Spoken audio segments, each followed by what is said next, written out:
महर्षि उड़िया बाबा को भी एक उपासक ने प्रश्न किया था कि महाराज जी मन कैसे रुके। तो उड़िया बाबा ने उत्तर दिया, नियम पालन से। यदि हम नियम पर दृढ़ रहें तो मन हमारा क्या कर सकता है। नियम तो परमात्मा देखता है, हम लोग नियम पर दृढ़ नहीं रहते, इसी से हमारे देश की दुर्दशा है। संध्या वंदन तक का नियम जाता रहा है, भजन करने के लिए नियम की बड़ी आवश्यकता। हाँ, बड़े नियम की आवश्यकता है।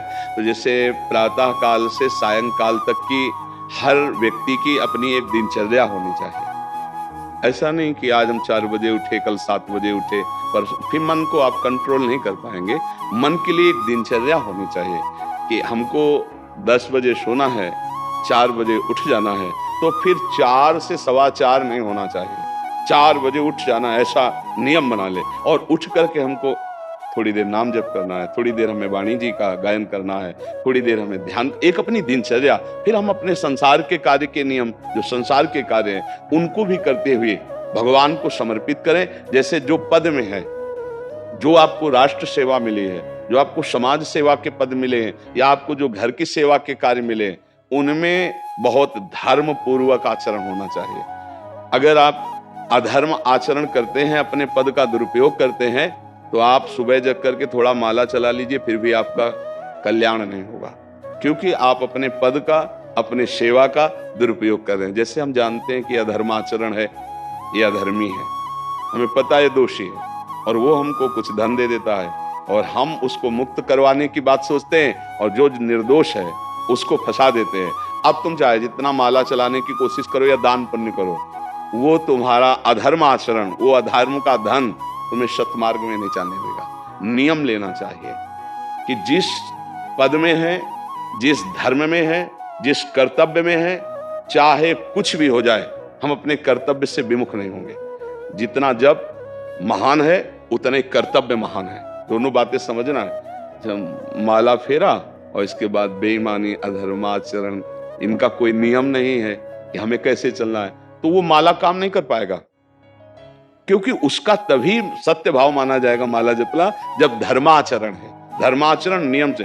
बोले वो बड़े कट्टर नियम वाले हैं, उनको घूस नहीं, आप उनको भयभीत करके नहीं काम करवा सकते, प्रलोभन में काम नहीं करा सकते।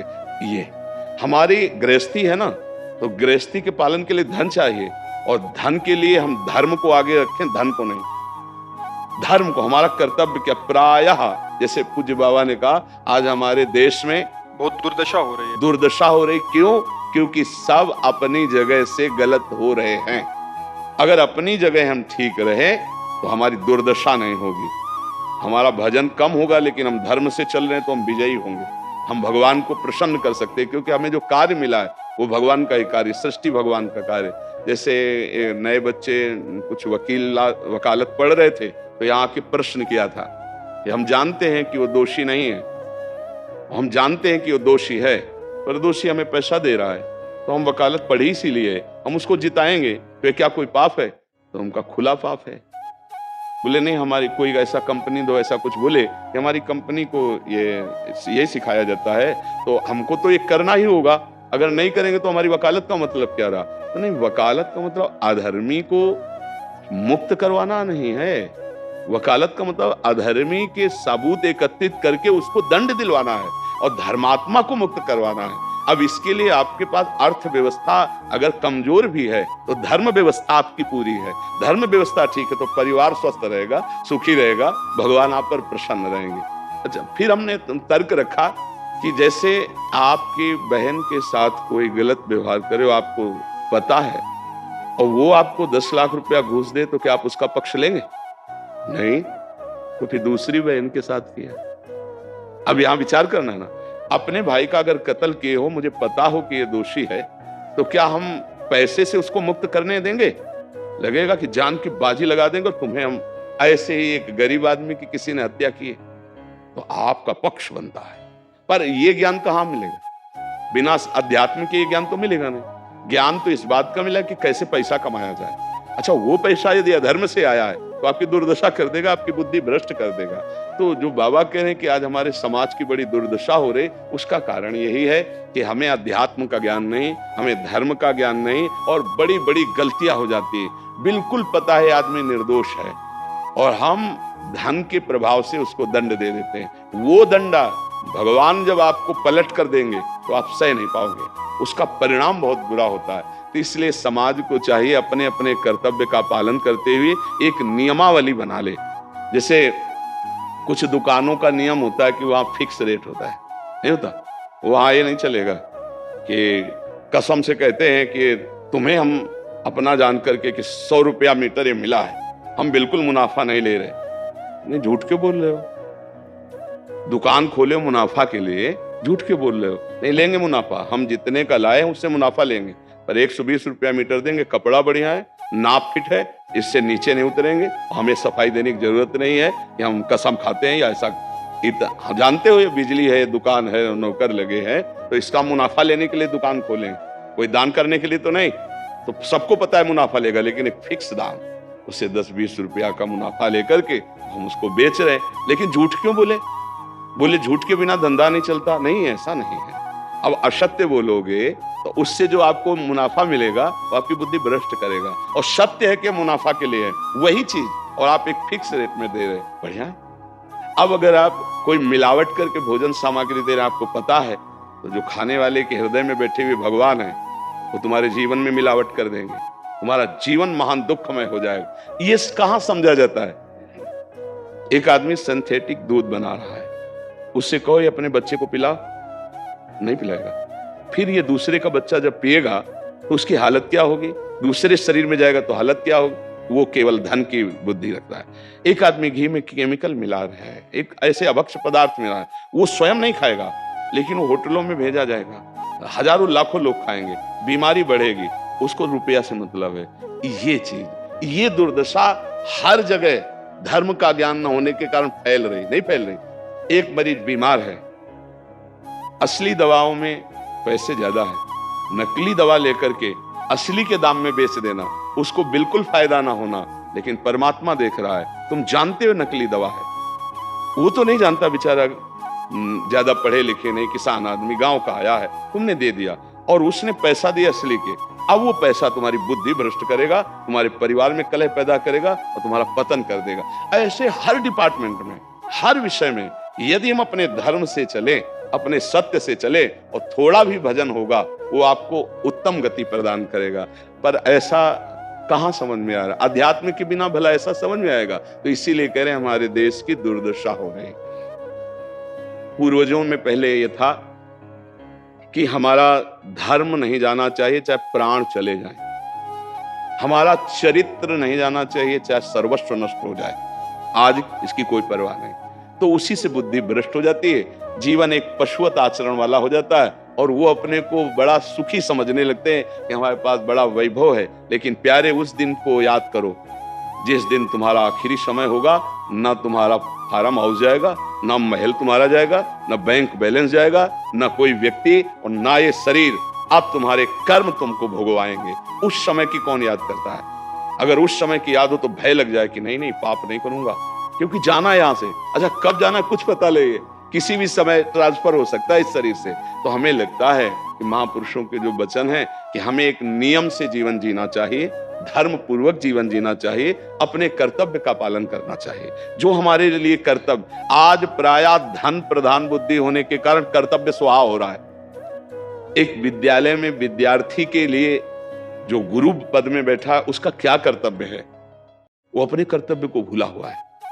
भला छोटे छोटे विद्यार्थियों को, जिनकी नींव पूरे राष्ट्र सेवा में, समाज सेवा में ये बन सकते हैं, अगर उनको हम सही शिक्षा नहीं दी तो उनका पूरा जीवन बर्बाद हो जाएगा। अगर उनको हम गलत सपोर्ट कर दिए तो उनका पूरा जीवन बर्बाद, क्योंकि नया जीवन है। और जगह जगह अपने अपने कर्तव्यों का यदि पालन किया जाए तो पूरा समाज सुखी हो जाए। लेकिन कर्तव्यहीनता आ रही, कोई अपने कर्तव्य को नहीं समझ रहा है। तो यही बात महापुरुष जनों को दुख लगता है कि अगर सब अपने कर्तव्य का पालन करें, धर्म का पालन करें, भगवान का नाम जप करें, तो सब सुखी हो जाए। सुख सब चाहते हैं और आचरण दुख वाले करते, इसीलिए सुख नहीं मिल रहा है, परिणाम में हमें दुख मिल रहा है। सच्ची मानना, वो रुपया पूरे परिवार में अशांति पैदा कर देगा। और धर्म पूर्वक 100 रुपया लाओगे और 4-5 परिवार के बैठ के नमक रोटी खाओगे, आनंद से सोओगे, बड़ा प्यार रहेगा, भगवान की कृपा रहेगी। पर ये बात समझ में नहीं आती है।